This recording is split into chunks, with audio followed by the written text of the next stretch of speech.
We're going to be starting in just about 1 minute.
Good morning, everyone.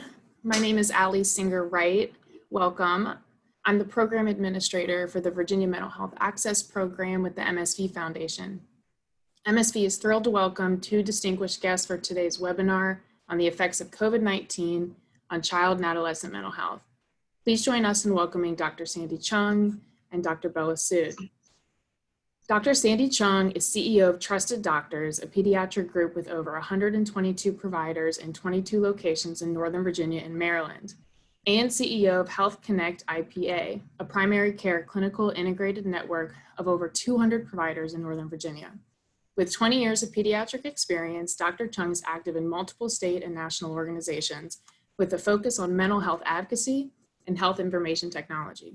She is a medical director for the Virginia Mental Health Access Program, VMAP, medical director of informatics for the Pediatric Health Network, member of the Connect Virginia Governing Board, and member of the Virginia Early Childhood Foundation Board.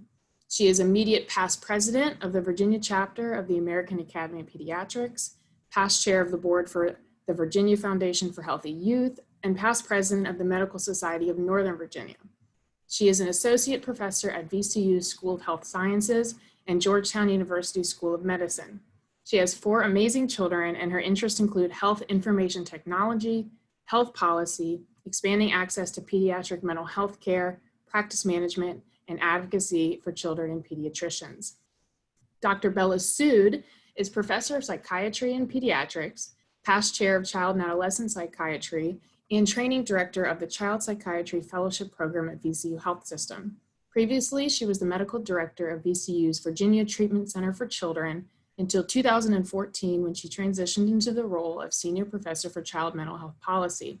She completed her medical degree in India, her residency at University of Missouri in Kansas City, her child psychiatry fellowship at Ohio State University, and has been with VCU for over 30 years. Her special interests include the training of an adequate child mental health workforce, reducing stigma around mental health issues, outcomes research, mood disorders, and ADHD. She is specifically focused on ways to provide optimal mental health care to the children of Virginia, and using technology such as telemedicine to bring such care to rural areas through integrating mental health, pediatrics, and primary care.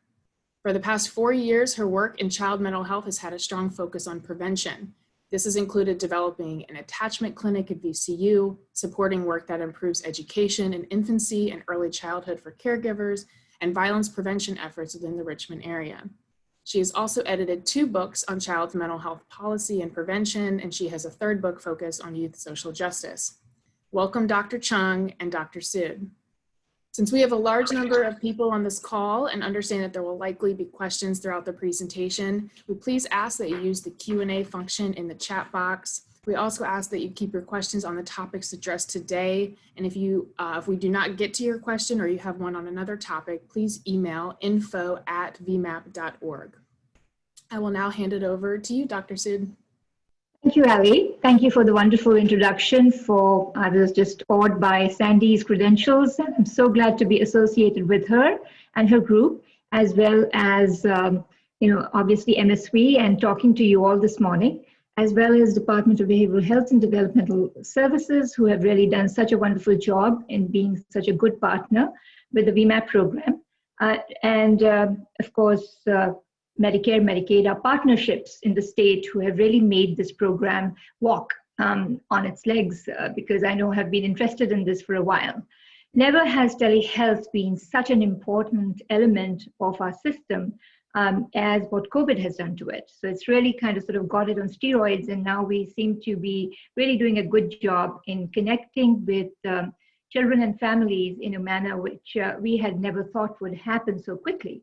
And so we certainly know that it can be done, and really connect with area pediatricians to provide them with immediate help with the questions that they have. And so I sort of am part of that program in the telehealth consultations with pediatricians, and I can say that it's really personally very satisfying to see the connection with pediatricians in talking to them about the mental health of children. We never thought that COVID would come upon us this year, and certainly it was really a bolt out of the blue, and we all sort of scurried around trying to figure out how we're going to sort of sit with it.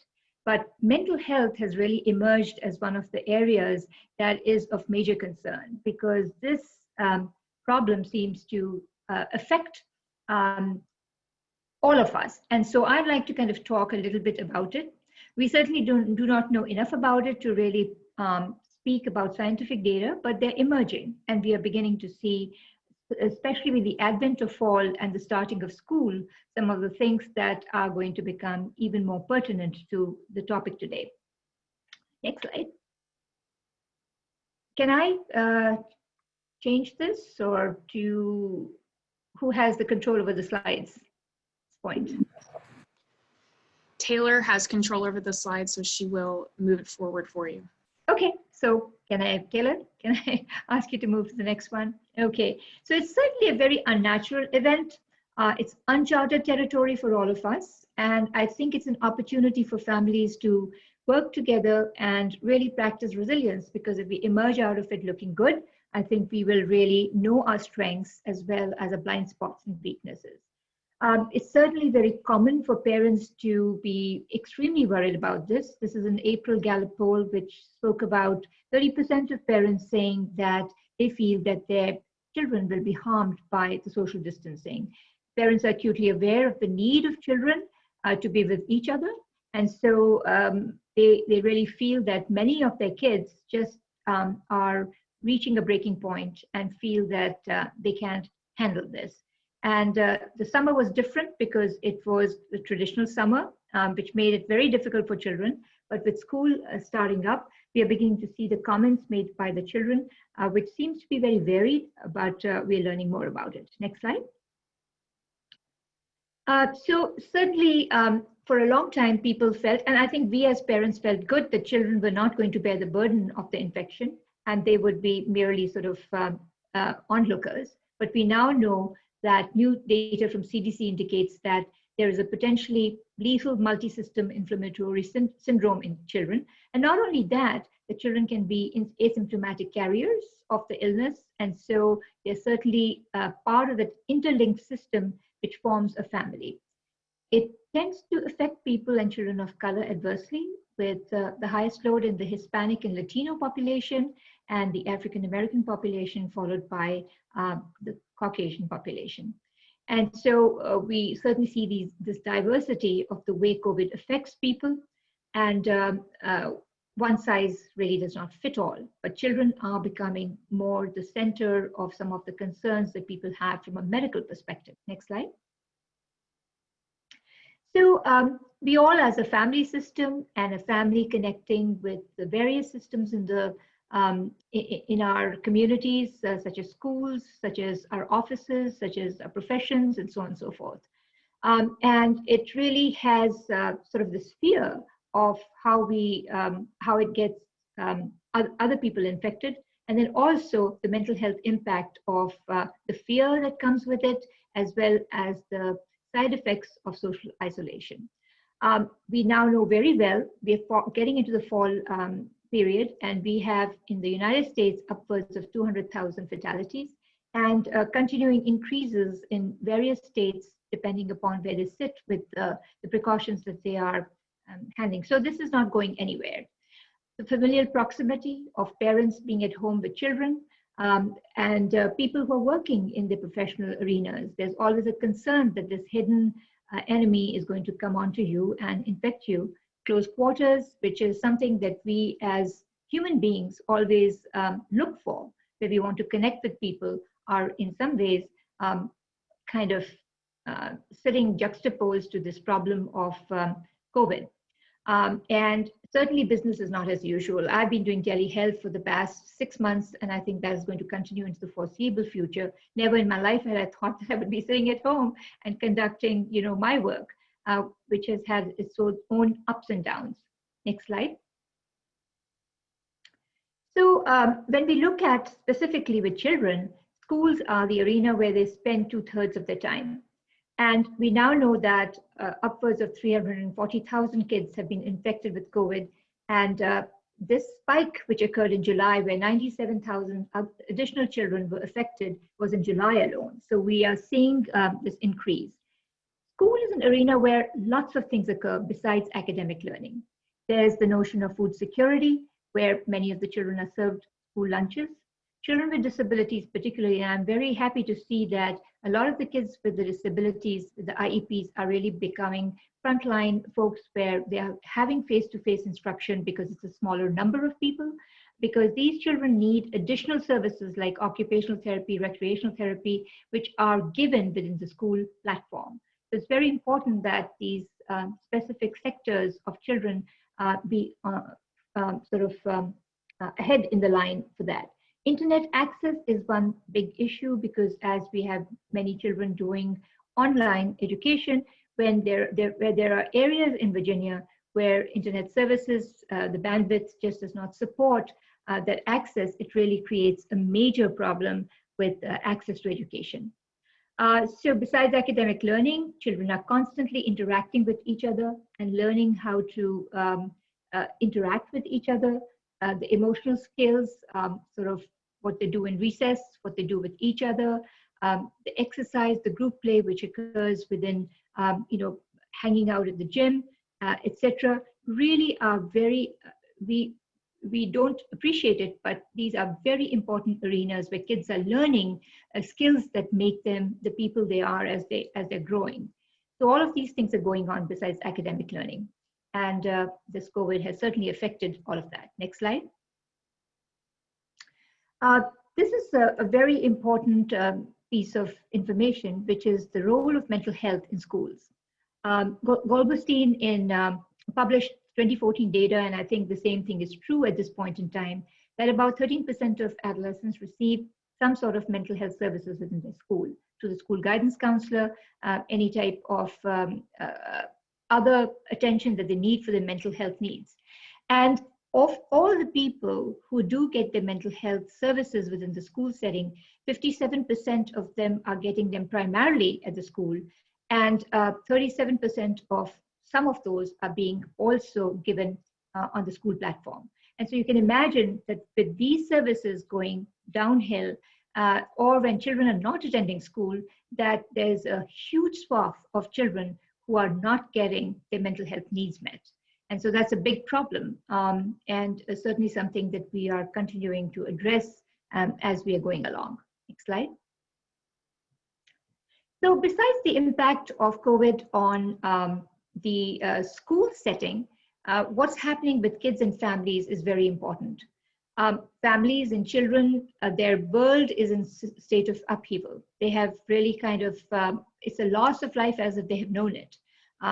Kids, particularly when they are getting out of grade school or even in grade school, and particularly adolescents, are very much dependent upon the friendships that they have with others. Their interactions, their development of their identity with peers is very important developmental phase of young people's lives. In the early summer, over the summer, I would hear a lot about children really expressing a great deal of distress about missing graduations, important anniversaries, birthdays of, they've now learned how to do Zoom birthdays, and I always keep looking for good ideas from there, because how do you jazz up a Zoom meeting is is really a talent that only some people have to really make it memorable. Meeting extended families. And in each of these downsides, there is always a silver lining to the cloud, because you really come to know your creativity and innovation that you have, and learn, so the resilient part of yourself that can rise to the occasion and make things fun. Certainly the more poignant issue of people who have had a family member die, friends die, a grandparent die secondary to COVID-related complications. And I've seen plenty of it in my practice, where I hear parents talk about losing the parent, or the child kind of bemoaning the loss of the grandparent. And this is a very significant fear and anxiety that type of thing produces. There's a sadness, isolation, there's a sense of vulnerability that I'm not safe from this. And certainly with kids who cannot express their feelings, anger and aggression become the sort of the sine qua non of the way they're expressing their distress, because oftentimes children do not have the capacity to express that they're feeling sad. Then there's a bimodal distribution. There is certainly a population of children who really like the COVID situation, because for the anxious kids who are depressed or who are being bullied on the school arena, that being at home and conducting their lives really gives them a respite. And so we do see this kind of phenomena, although I'm beginning to see that many of my anxious and depressed kids are also expressing a complete sort of disgust with the situation where they cannot emerge out of their home. But generally speaking, this is the population where I feel that it has been positive for them. Next slide. Okay, so I certainly think that we are all aware that this year, 2020, has been a fairly disastrous year. I don't think we're ever going to forget it in our living memory. We have not only the pandemic, but we also have the whole Black Lives Matter and the protests about racial inequities really raging through the entire country. And certainly Richmond has seen its, so I kind of call it syndemic. And this is a term which is becoming quite common and kind of really grasps at the complexity of where we sit today in 2020. It has certainly exposed many of the geographic inequities in the availability of technology services and access for parents. Certainly social isolation is very difficult when you're living in a very small arena. So it's fine to talk about being away from each other, but what do you do when you do not have the capacity? So there are many, many things within which racial inequities, geographic inequities, rural versus suburban versus urban areas, loss of employment of parents, because there are certain sectors which have done quite well, but they are certainly going to see the after effects of it as we go along, and some have directly experienced loss of employment. We all know of such people. I don't need to talk down to you on that issue. And certainly when children watch their parents in a tight financial spot or having health problems, they're picking up the distress of the parent who's really struggling to make ends meet. How do you sort of do your profession from your home while taking care of children who are in the school classroom, and do a good job of both and not feel torn between those two. So the stress contagion, where there is really no space between people, has an impact upon you. So one house doesn't look like the other. And so you have to be very sympathetic and aware of these differences in what stress does to various families. Next slide. Certainly kids, anyone who works with children knows that children are rapidly going through development. And so we really, as pediatricians and child psychiatrists and child mental health providers, are very acutely aware of being in tune with where the child sits developmentally. And the developmental needs are very different, particularly the mental health, the way they are kind of formed. And so the need of a small child might be wanting to be with parents and remaining with them and feeling very protected. And they do have a communication style which connects very well with parents.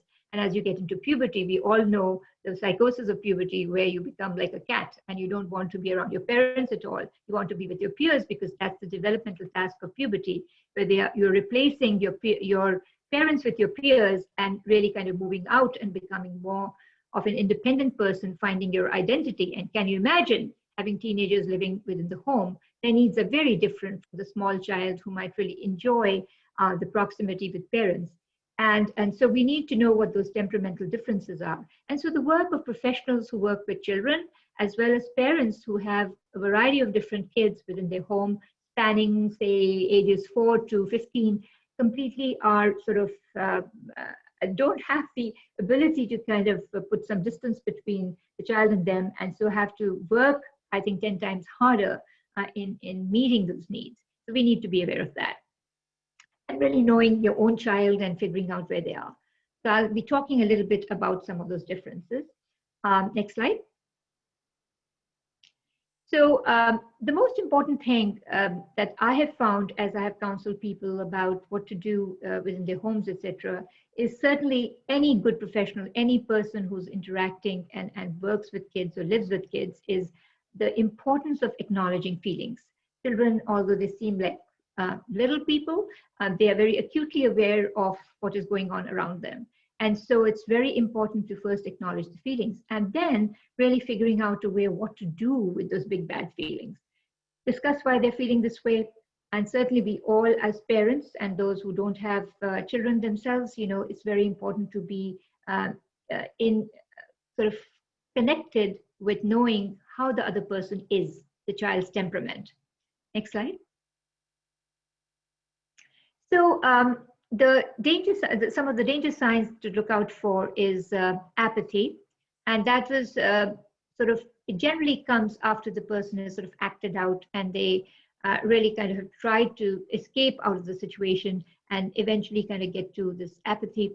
Anger is certainly something that we see with a lot of children. Boredom, displaced frustration, you know, kicking the sofa, kicking the dog when you're angry at something that's going on with you.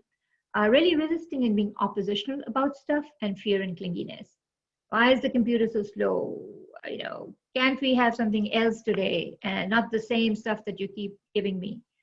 You can't make me do this. These are stupid chores. I don't want to do them.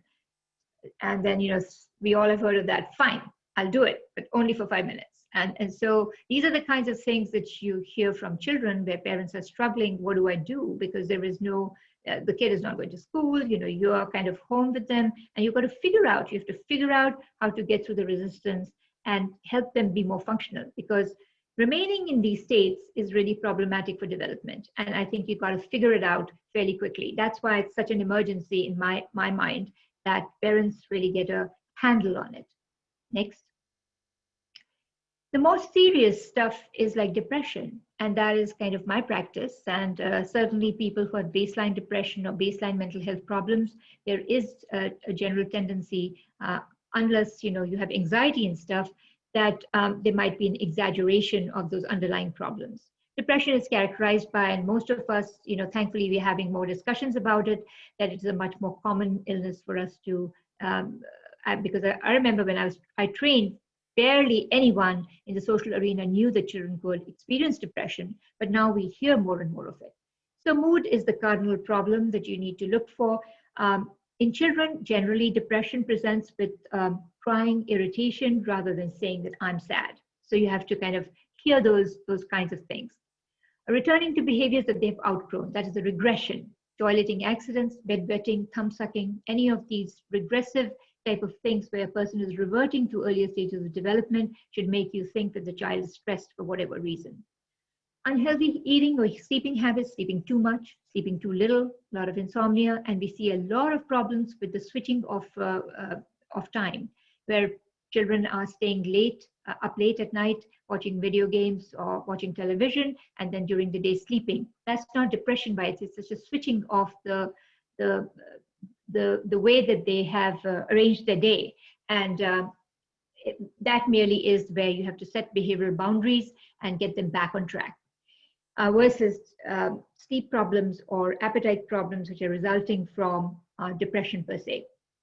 Acting out behaviors in teens, again, takes a lot of fine-tuning and figuring out whether this is just puberty or whether this is part of depression. Poor school performance, grades dropping, avoiding schools, difficulty with attention and concentration, which frequently are called ADHD, but really are part of the depression. And so it's important to differentiate the two with good attention on this. Avoidance of activities which they enjoyed in the past. If they like to sort of watch movies or play board games, they don't want to have anything to do with it. And they pretty much remain within their home, closeted. Unexplained headaches or body pains, Often depression in kids presents this way with somatic problems. And certainly the teens, the use of pilfering alcohol, tobacco, or drugs at home or on the outside is a way of self-medicating. Next slide. So the major thing that I, as a clinician, always look for is this behavior different from the baseline personality. And if it is, then certainly COVID may be contributing to what is going on. And then we have to figure out what should be the treatment plan. What can we do together to make it better? The dialogue between parents and the child, if they can connect with them, if the communication style is good, usually this takes place easily. And sometimes when that relationship is conflictual, it becomes very difficult within this kind of a setting. Structured time to read, doing schoolwork, relaxing, fresh air, and chores. So schedule is very important as we kind of move into this, is really creating that external schedule, which you didn't have to do so much because the child was spending time outside. More control of things by participating in household responsibility. And obviously, any parent knows that there are some people who are very good with engaging people in a very stealthy way to get them to do what you want them to. And some people, it just becomes really like hitting your head against the wall. So you have to kind of look at your own style and figure out how you can get the biggest bang for your work, because schedule is extremely important for children. They always fall back on some of these things. When they're stressed, this is very important for them. So menu for fun, having things that the child likes, really introducing things into your family which perhaps you had never time for before. And this may be a great opportunity to explore those. Next slide.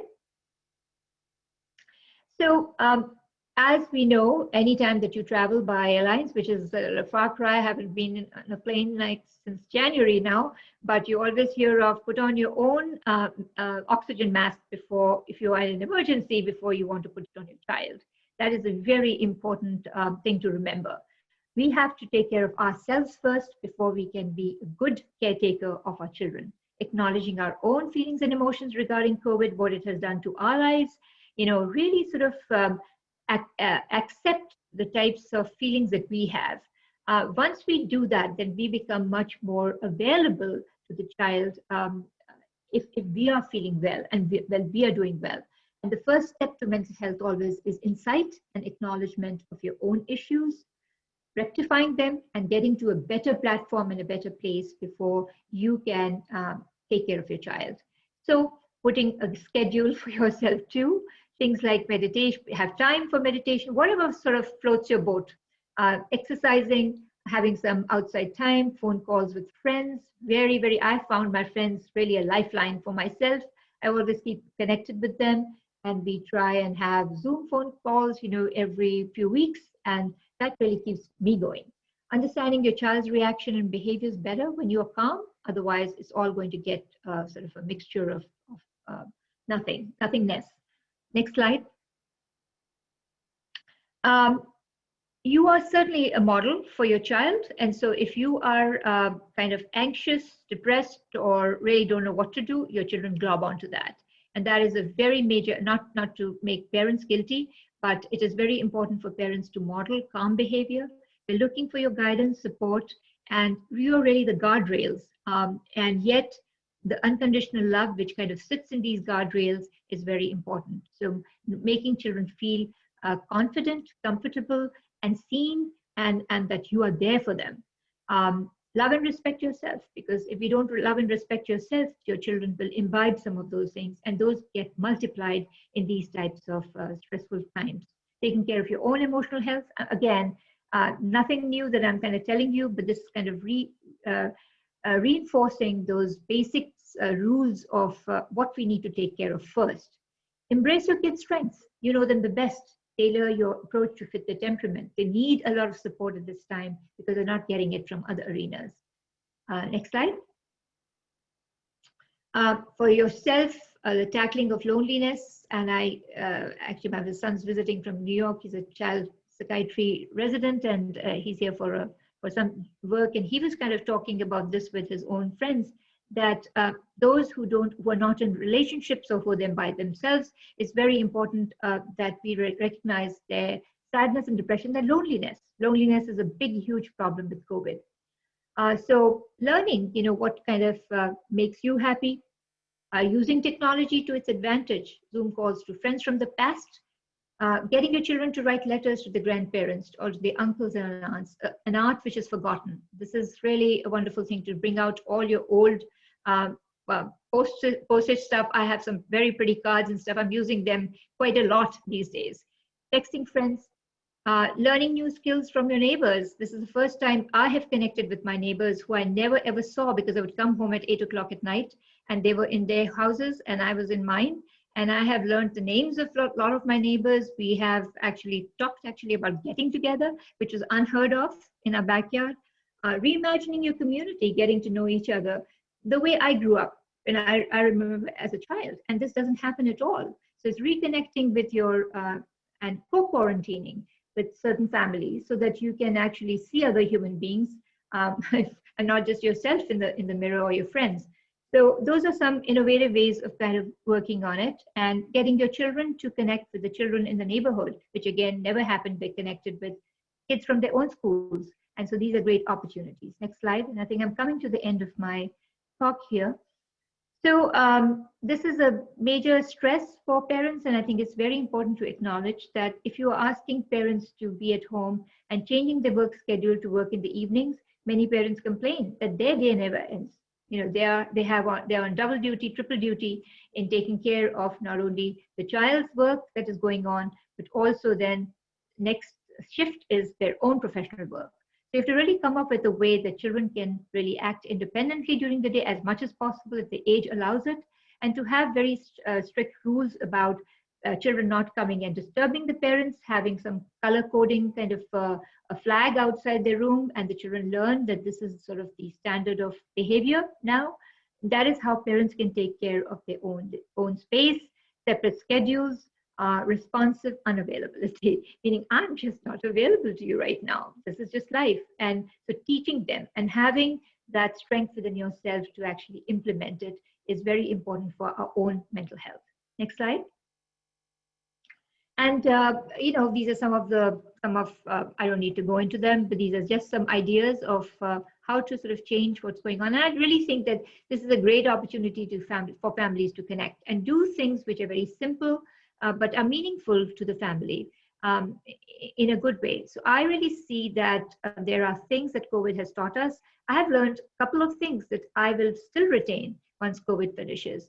And I've certainly learned the role of relaxation, and I've learned the role of having an empty space in my head as a very important plus point that COVID has given me. And I actually now hold it very, very close to my heart and protect it a lot. And I get very upset when I have too much on my schedule. And that's a red flag to me. So that's something I'm going to retain.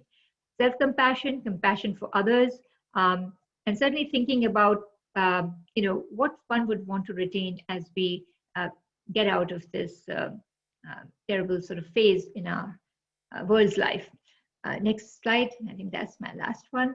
This is certainly an uncharted territory, but we have strong partnerships in the state. VMAP, as Sandy is going to be telling you about, is one of a very strong program in how we can connect with colleagues and each other, and our different state agencies, which have been such excellent partners for us, that with faith, hope, and love, hopefully we'll come out of it a stronger system, stronger MSP, stronger Virginia.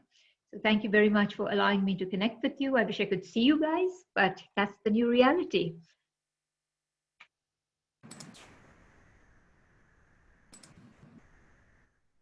Now we'll hand it over to Dr. Sandy Chung.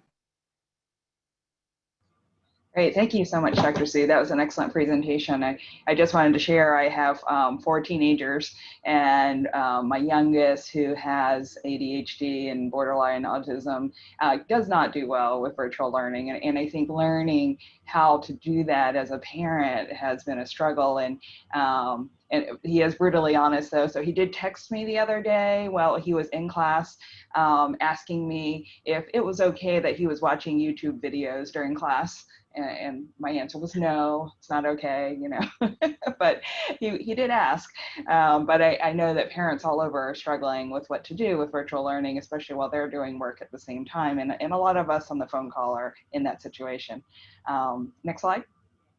So I wanted to talk a little bit about a program that you may have already heard of, but if you haven't, I'm hoping that it'll be informative for you and will be useful for you.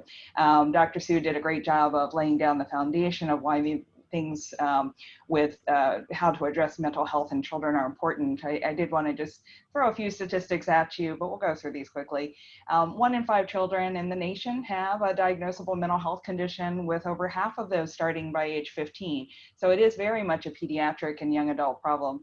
And then we also know that as pediatricians, we did not get much training when we went through residency, although I do think that's getting better, on how to manage mental health conditions in our offices. Next slide.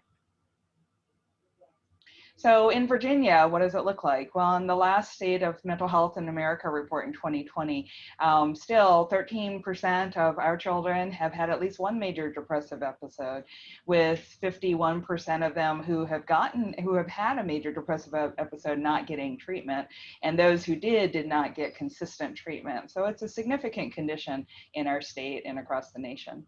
Next slide. Suicide is obviously one of the biggest concerns, and there are lots of concerns, but suicide is one of the most tragic of the outcomes of depression, and it is the second leading cause of death in Virginia for 10 to 24-year-olds. The Virginia Foundation for Healthy Youth and the Virginia Department of Health do a survey of middle and high schoolers every 2 years, and the last one was done in 2019. And from that survey of middle and high school students, we found that 1 in 4 females and 1 in 8 males in our state at middle and high school have seriously thought about killing themselves in the last year. Next slide. And those students, when you survey all the students, 1 in 3 Virginia high schoolers have reported that they felt sad or hopeless every single day for 2 weeks in a row or more. Next slide. And then also, go back. So 12% of our high schoolers and 14% of our middle schoolers even say that they've made a plan on how they would kill themselves. And this is a real tragic situation, and we need to think about, well, what are we going to do about this? Next slide. And then you throw on a pandemic, and Dr. Sood already went through a lot of the issues with the pandemic, and a national survey of people who 11 through 17-year-olds who have reported feeling anxious or depressed. They were asked why, what contributed to your anxiety or depression? And it wasn't necessarily COVID, as the main reason. When you looked at the adults, that was a higher issue, but for your middle schoolers and your high schoolers, the main reason why they've had more anxiety or more depression is that loneliness or isolation. Next slide. We did a survey of our Virginia chapter of AAP members and asked them, are you seeing more mental health? I mean, we sort of assumed that, right? But the question is, was it true? And yes, it was true. So 88% of those who responded to the survey reported that they're seeing more incidences of mental health in their patients. And I had a 12-year-old who I've seen since he was a baby, and he had never had any issues. And of course, he's become a teenager right in the middle of COVID. And his PHQ-9 scores were off the charts, and he said, my mom is my only friend right now, and that was so sad to hear. And we were able to work through some concrete ways to have him engage with friends, either through video or working out a social pod situation where they could find a family they trusted with similarly aged children where they could social distance and still get together. Of the pediatricians surveyed, 62% of the pediatricians said that they couldn't meet the needs of their patients with mental health. Next, thank you. Virginia, unfortunately, doesn't have enough providers to manage this. We have Dr. Sood, and we have lots of colleagues of hers around our state, but we don't have enough. So we actually rank 41st lowest in the country for the number of child psychiatrists, psychologists, LCSWs, and counselors that can manage mental health conditions in children, or are trained to do so. Only 2 counties I'll show. Go ahead and go to the next slide now. explain. So this is a map from the National Academy of Child and Adolescent Psychiatrists, and it's from 2017. And the map shows the green counties, the green colored counties, have enough child psychiatrists for the number of children in that county.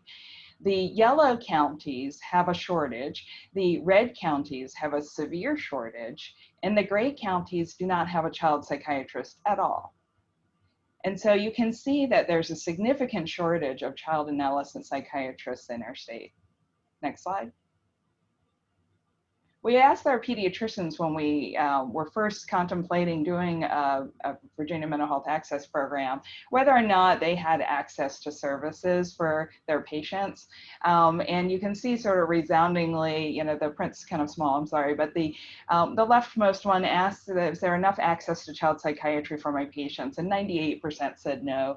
And then across those, you can see, you know, are there enough other mental health services with the existing resources as a pediatrician? I can handle the mental health condition, or if I need to talk to a child psychiatrist, I can reach one. And resoundingly across the board, the answer was no. Next slide. So what's a solution? So VMAP, the Virginia Mental Health Access Program, is a program that we really are growing and founded now almost 2 years ago. Next slide. These are not new to the country. So there are programs in other states, the green ones, the slide's a little outdated now, but the green ones had full running programs and the orange and yellow ones had developing programs, and now Virginia has one as well. Next slide. So what is VMAP? So there are actually 4 parts. So the first is education, so teaching us how. There's a program called the REACH program, and then there's a program called Project ECHO, and I'll explain those in a little bit, but it's really to teach us more about how to screen, manage, diagnose, and treat anxiety, depression, ADHD. Next slide.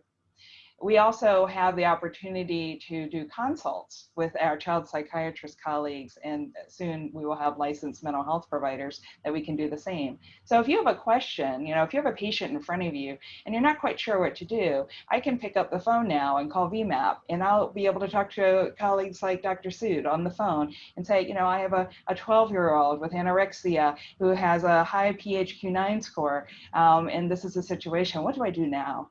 And she can help me over the phone. Next slide. We also will have televisit opportunities for the patients with psychiatrists and psychologists, which isn't meant for ongoing care, but rather to help them in the interim while they're waiting for care locally. Next slide. And then care navigation. This is an exciting resource that we're developing now, where pediatricians can call and say, I have a family who needs a psychologist in our community who specializes in adolescents. You know, can you help them find someone? And a care navigator can help that family. Next slide.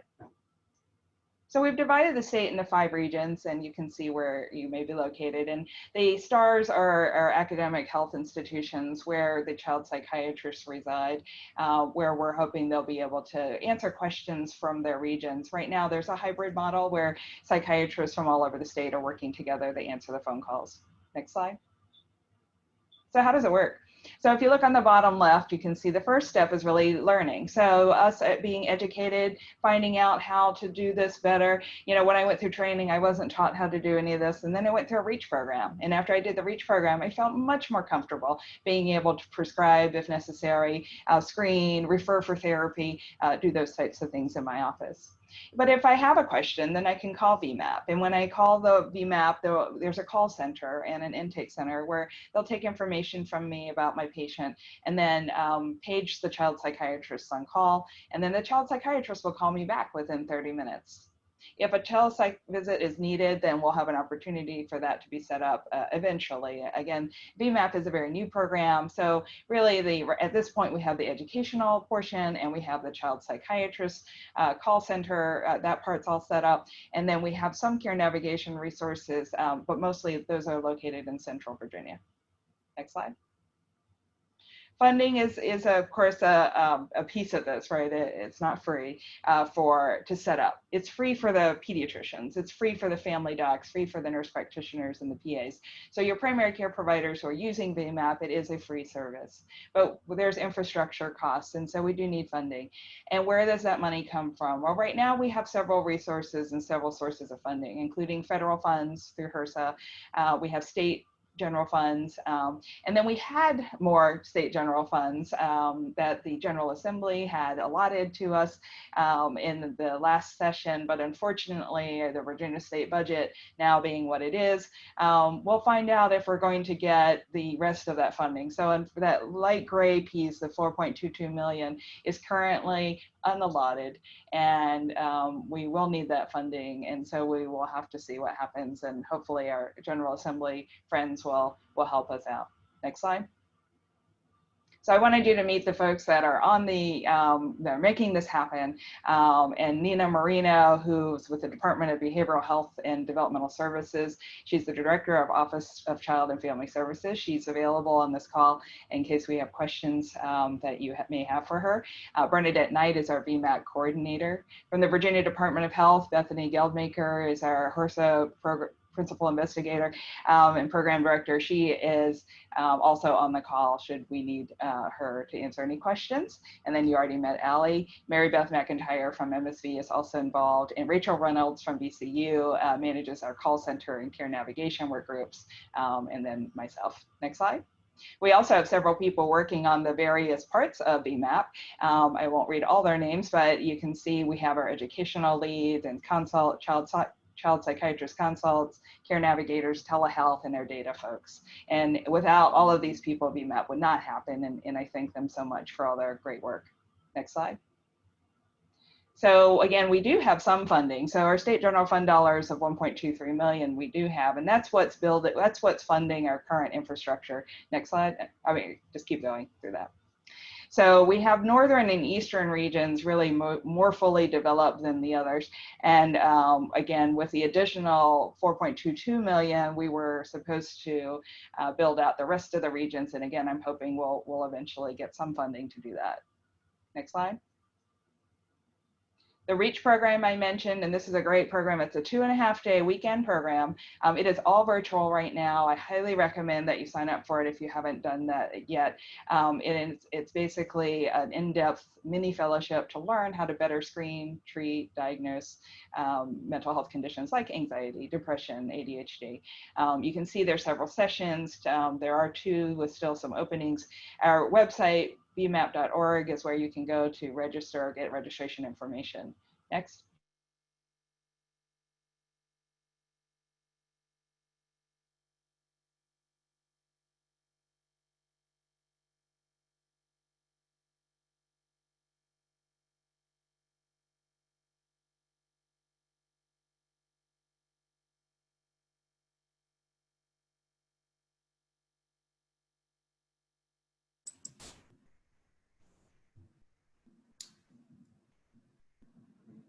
I think we lost Sandy Chung for just 1 minute.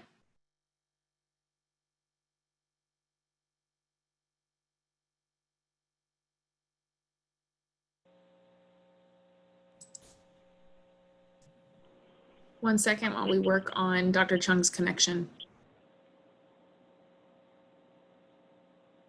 Allie, why don't you go ahead and talk about a couple of those last slides while we try to get her back. Absolutely. She's on.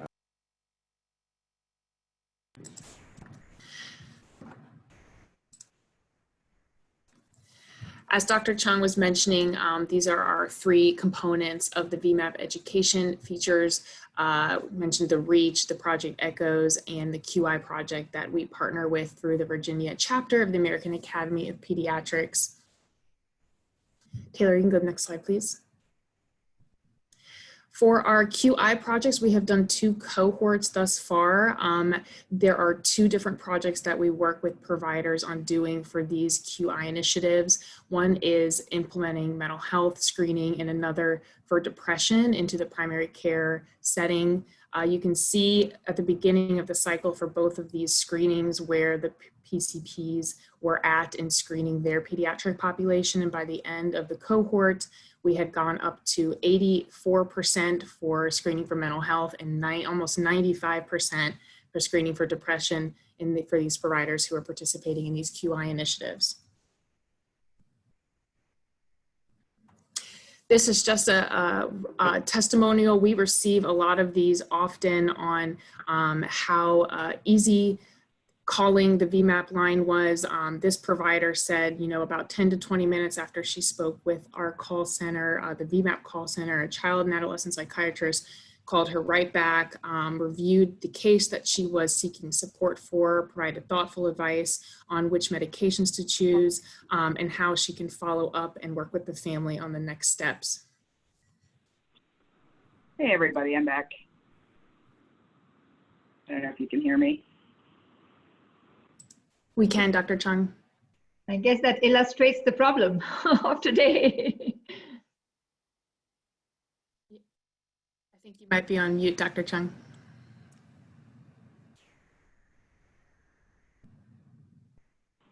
Sorry about that. Sorry, that's all I have to do with being flexible and resilient in the times of COVID. So thank you all. Sorry about that again. I'm on my phone now, so hopefully it's working.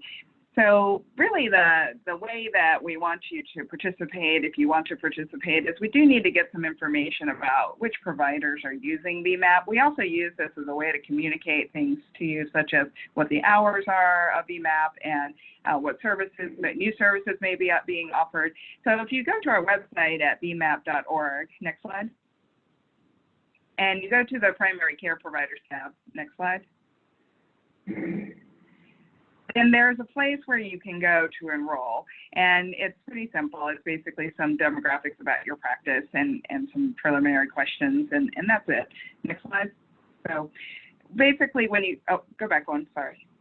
So the other thing is that, just to remind you, there is no cost to this. So it is meant to help us as primary care providers to better manage mental health conditions. So we certainly hope you'll use the service. Next slide. So this is a phone number. So what you do is basically you call, and like I mentioned before, the call center staff will take in some information about your questions, and then a child psychiatrist will call you back. There is also a way to make a request online. So if it's after hours or something and you aren't able to call us, you can go on our website and just request a call back during our business hours and just put that request in online. So it's there for your convenience, so please use it. We do have child psychiatrists available to you all week. So Monday through Friday, 9 to 5 with the last call going out at 4:30. Next slide. We do serve children up through age 21. So once they turn 22, unfortunately, VMAP is not a program that can support them right now. And then it's not for the families to call. This is really meant for the equivalent of what we would consider a curbside consult. So it's for the pediatricians, primary care providers, family docs, PAs, NPs to call and ask for assistance. It is definitely not a crisis line for patients. They will, the mental health providers will help you if you are concerned about a child who may be suicidal, but if they are imminently suicidal, then they should be going to the emergency room or call a mental health crisis line. And then again, there's a way to request a consult and a callback online, and it is just for Virginia patients. Next slide. We have lots of partners, lots of folks helping us out. We appreciate everything that they're doing to help make this a success. Next slide. And so now we just wanted to make sure we had some time for questions. These slides, I believe, will be available. That is our contact information up on the screen for you. So if you need to reach, please do. And that's all I have. Do we want to look at questions now? Thank you so much, Dr. Chung and Dr. Sood. We so appreciate your presentations today. We do have a question that just popped up in our Q&A asking to describe the difference in more detail between the Project ECHO and the REACH programs. Sure. So the Project ECHO program is well, there was more different. There was a lot of difference before, because in the past, REACH was in person on that 2.5-day weekend program. And then there were follow-up phone calls for about 6 months after that. The follow-up phone calls are very similar to the Project ECHO program, where essentially you get a few minutes of didactic, and then you share cases afterwards that you're experiencing in your practice. And it's a great way to learn and share ideas and get help from many colleagues on how to manage a patient in your practice. Project ECHO, it doesn't have that 2.5-day weekend portion at the beginning, and it is a fully web-based program where, again, you still get the learning piece. And the topics range from, anxiety to depression, managing difficulties with children with autism, like sleep and anger management, and just a wide variety of topics. And so both programs are excellent. We have several people who have done both. And it really kind of depends if you want to do the 2.5-day thing or not. That's probably one of the bigger differences in the two programs, but they're both excellent. The Project ECHO program does offer MOC Part 2 and Part 4 credit. So that's nice as well. The REACH program offers CME, and so again, there's a perk to both also. Hopefully that answers your question. Thank you, Dr. Chung. We also had a question regarding the Gallup poll that Dr. Sood mentioned, and we posted the link to that poll and more details on what questions were asked and the types of responses that were gathered. That was conducted in June, I believe, and the link is in the Q&A function.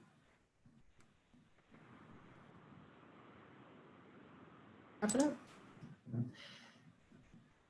All right, it looks like we have answered all of our questions and concluded today's presentation. Thank you again to Dr. Sood and Dr. Chung and our VDH partner, Bethany Geldmaker, and DBHDS partner, Nina Marino, for being on today.